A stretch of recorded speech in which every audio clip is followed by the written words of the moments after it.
రాష్ట్రాభివృద్ధి ప్రజా సంక్షేమమే లక్ష్యంగా ఆంధ్రప్రదేశ్ ముఖ్యమంత్రి చంద్రబాబు పనిచేసుకుంటూ వెళ్తున్నారు. ఈ క్రమంలో జనాభా నియంత్రణ కాదు, నిర్వహణ అవసరమని అభిప్రాయపడ్డారు. జీఎస్టీ వసూళ్లలో ఏపీ రోల్ మోడల్గా ఉండాలని ఆకాంక్షించారు సీఎం. సంస్కరణలతో రాష్ట్రంలోని అన్ని వ్యవస్థలను గాడిలో పెట్టామని సీఎం స్పష్టం చేశారు. ఇక మెగా పేరెంట్స్ టీచర్స్ మీటింగ్తో ఆంధ్రప్రదేశ్ ప్రభుత్వం మరో గిన్నిస్ రికార్డు నెలకొల్పింది.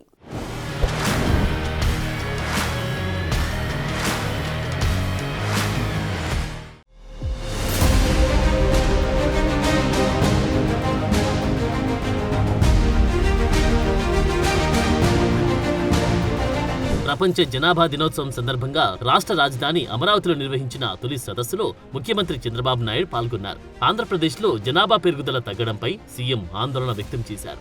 గతంలో తానే జనాభా నియంత్రణ గురించి మాట్లాడానన్న చంద్రబాబు ఇప్పుడు పరిస్థితులు మారిపోయాయన్నారు. జనాభా నియంత్రణ కాదు, నిర్వహణ అవసరమని అభిప్రాయపడ్డారు. ఈ క్రమంలోనే ముఖ్యమంత్రి కీలక వ్యాఖ్యలు చేశారు. 3 కంటే ఎక్కువ మంది పిల్లలున్న వారి నిజమైన దేశభక్తులన్నారు. వారి సమాజాన్ని కాపాడే వ్యక్తులని, అలాంటి వారిని గౌరవిద్దామని చెప్పారు. జనాభా పెంచేందుకు ప్రభుత్వం ప్రోత్సాహకాలు ఇస్తుందని తెలిపారు. కుటుంబం అనేది ఒక భద్రత. మనం ఎంత కష్టపడి ఇక్కడ పనిచేసినా సాయంత్రం ఇంటికెళ్ళి భార్య భర్త ఇంట్లో ఉండే పెద్దలు పిల్లలతో కూర్చొని ఒక కాఫీ తాగితే మనకుండే కష్టాలన్నీ తీరిపోతాయి. మనకేదైనా డౌట్ వస్తే మన కుటుంబ సభ్యులతో మాట్లాడుకుంటే మనకు క్లారిటీ వస్తుంది. ఇంకో పక్క ఒక హెల్త్ సెక్యూరిటీ ఎవరికైనా బాగాలేకపోతే నా కుటుంబ సభ్యులు ఉన్నారు, చూసుకుంటారని ఒక భరోసా వస్తుంది.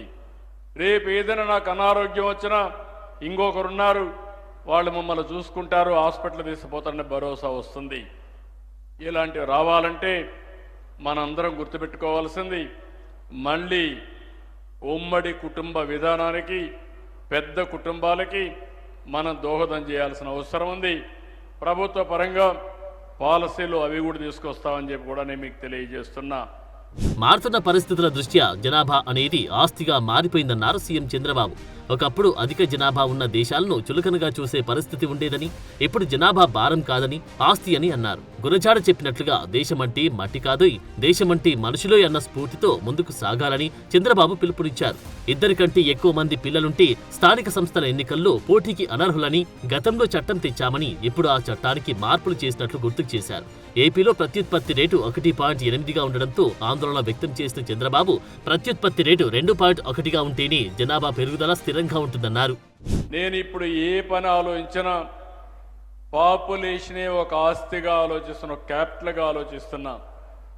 నిన్నటి వరకు అందరూ ఆలోచించేది జనాభా ఒక భారం కాదు, జనాభా అనేది ఒక క్యాపిటల్ కింద ఆలోచించి, కొంతమంది ఆలోచిస్తున్నారు భూమి ఉంటే అది పెద్ద ఆస్తి అని, డబ్బులుంటే అది పెద్ద ఆస్తి అని. అట్లా కాకుండా ఏ ఇంట్లో అయితే కుటుంబ సభ్యులు ఎక్కువ ఉంటారో వాళ్ళని ఒక ఆస్తిగా తీసుకొని, ఒక క్యాపిటల్గా తీసుకొని మనం దానిపైన పెట్టుబడి పెట్టగలిగితే భవిష్యత్తు మందేనని చెప్పి నేను మీకు తెలియజేస్తున్నా. ఏపీ జనాభా వచ్చే ఏడాది నాటికి 5,38,00,000 వరకు చేరుకుంటే 2051 నాటికి 5,41,00,000కు చేరుకుంటుందని అంచనా. జనాభా పెరుగుదల లేకపోతే యువత సంఖ్య తగ్గిపోతారని ఆందోళన వ్యక్తమవుతుంది. అలాగే జనాభా ప్రాతిపదికన లోక్సభ నియోజకవర్గాల పునర్విభజన చేస్తే దక్షిణాది రాష్ట్రాలకు అన్యాయం జరుగుతుందనే వాదనలు కూడా ఉన్నాయి. వీటన్నిటిని దృష్టిలో పెట్టుకుని పిల్లల్ని కనాలని చంద్రబాబు సూచిస్తున్నారు. అందువల్ల జనాభా పెంచేందుకు ఏపీ ప్రభుత్వం చర్యలు చేపడుతోంది.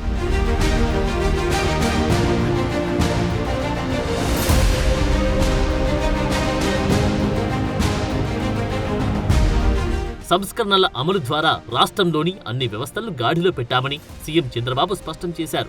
సంక్షేమం అందిస్తూ అభివృద్ధి కార్యక్రమాలు చేపడుతున్నామని తెలిపారు. వాణిజ్య పన్నులు, ఎక్సైజ్, మైనింగ్, స్టాంపులు, రిజిస్ట్రేషన్లు, మున్సిపల్, పంచాయతీరాజ్, అటవీ శాఖలపై సమీక్ష నిర్వహించారు. జీఎస్టీ వసూళ్లలో ఆంధ్రప్రదేశ్ దేశానికి రోల్ మోడల్ గా ఉండాలని చంద్రబాబు స్పష్టం చేశారు. పన్ను ఎగవేతలు లేకుండా పటిష్టమైన చర్యలు చేపట్టాలని అధికారులను ఆదేశించారు. సీఎం అధ్యక్షతన కేంద్ర రాష్ట్ర జీఎస్టీ అధికారుల సమన్వయ సమావేశం జరిగింది.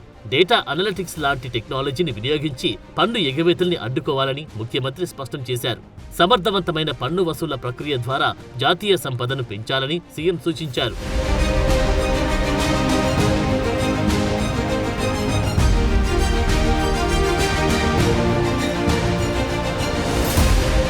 ఆంధ్రప్రదేశ్ గవర్నర్ అబ్దుల్ నజీర్ ని ముఖ్యమంత్రి చంద్రబాబు నాయుడు రాజ్ భవన్ లో మర్యాదపూర్వకంగా భేటీ అయ్యారు.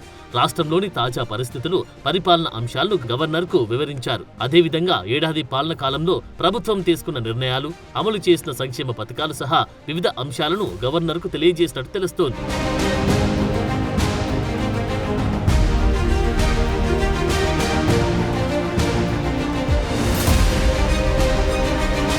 సత్యసాయి జిల్లా కొత్త చెరువు జడ్పీ పాఠశాలలో జరిగిన మెగా పేరెంట్స్ టీచర్స్ మీటింగ్ కు సీఎం చంద్రబాబు హాజరయ్యారు. తల్లికి వందనం పథకం ద్వారా లబ్ధి పొందిన తల్లులు విద్యార్థులతో సమావేశమయ్యారు. ఒకే రోజు 2 కోట్ల మంది తల్లిదండ్రులు, టీచర్లతో పేరెంట్స్ టీచర్స్ తో మెగా మీటింగ్ నిర్వహించింది ప్రభుత్వం. గురు పూర్ణిమని పురస్కరించుకుని విద్యార్థులు, టీచర్లు, తల్లిదండ్రులు, పాఠశాల యాజమాన్య కమిటీలు, ఉద్యోగులు, అధికారులు, దాతలు, పూర్వ విద్యార్థులందరినీ ఒక చోటుకు చేర్చింది. మెగా పేరెంట్స్ మీటింగ్స్ తో ఏపీ ప్రభుత్వం గిన్నిస్ రికార్డు నెలకొల్పింది. కొత్త చెరువు హైస్కూల్లో నిర్వహించిన మెగా పీటీఎం కార్యక్రమంలో పాల్గొన్న సీఎం విద్యార్థులతో ముచ్చటించడమే కాదు, టీచర్ అవతారమెత్తి పాఠాలు బోధించారు. మంత్రి నారా లోకేష్ కూడా విద్యార్థులతో కలిసి పాఠాలు విన్నారు. స్టూడెంట్స్ ప్రోగ్రెస్ కార్డు పరిశీలించిన సీఎం మార్కులను ఆరా తీశారు. తల్లిదండ్రులతో మాట్లాడి స్కూల్లో విద్యా బోధన ఎలా ఉందని అడిగి తెలుసుకున్నారు. పాఠశాలల్లో విద్యార్థులు, తల్లిదండ్రులతో కలిసి చంద్రబాబు మధ్యాహ్న భోజనం చేశారు.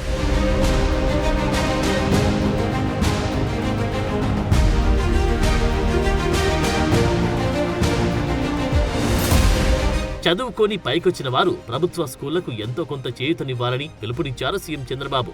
ఎవరినైనా మర్చిపోతాం కానీ టీచర్లను మర్చిపోలేమన్నారు. పిల్లలకు సంబంధించిన ప్రతి విషయంలో తల్లిదండ్రులు భాగస్వామ్యం కావాలన్నారు. మగపిల్లల కంటే ఆడపిల్లలు తక్కువేం కాదన్నారు సీఎం. అందుకోసమే ఎంతమంది పిల్లలుంటే అంతమందికి తల్లికి వందనం ఇచ్చామన్నారు. పిల్లల చదువు బాధ్యత ప్రభుత్వం తీసుకుంటుందని తెలిపారు. ప్రైవేట్ స్కూళ్లకు ధీటుగా సర్కారు బడుల్ని తీర్చిదిద్దుతున్నామన్నారు. ఏ పోర్ట్ఫోలియో తీసుకుంటారంటే, కాదు నేను విద్యాశాఖే తీసుకుంటా, దీనివల్ల పిల్లల భవిష్యత్తు బాగా చేసే అవకాశం నాకు వస్తుందని ఏరి కోరి మనస్ఫూర్తిగా డిపార్ట్మెంట్ ఎంపిక చేసుకున్న వ్యక్తి లోకేష్. ఎందుకంటే నేను కూడా అనుకున్నాను, డిఫికల్ట్ డిపార్ట్మెంట్, అనునిత్యం పనులుంటాయి. కానీ అతనుకుండే స్టాన్ఫోర్డ్ వరకు చదువుకున్నాడు కాబట్టి ఆయన చూస్తే ప్రతి ఒక్కరూ మేము కూడా చదువుకొని పైకి రావాలనే కోరిక కలుగుతుంది. దాన్ని ప్రేరేపించే విధంగా కార్యక్రమాలు చేయమని చెప్పి కూడా ఆయనకి చెప్పా. అది చేస్తారని చెప్పి కూడా నేను మీ అందరికీ తెలియజేస్తున్నా. కొత్త చెరువు జడ్పీ పాఠశాలలో నిర్వహించిన మెగా పేరెంట్ టీచర్స్ మీటింగ్ తర్వాత ముఖ్యమంత్రి చంద్రబాబు పుట్టపర్తిలోని ప్రశాంతి నిలయంలో శ్రీ సత్యసాయి బాబా మహాసమాధిని దర్శించుకున్నారు.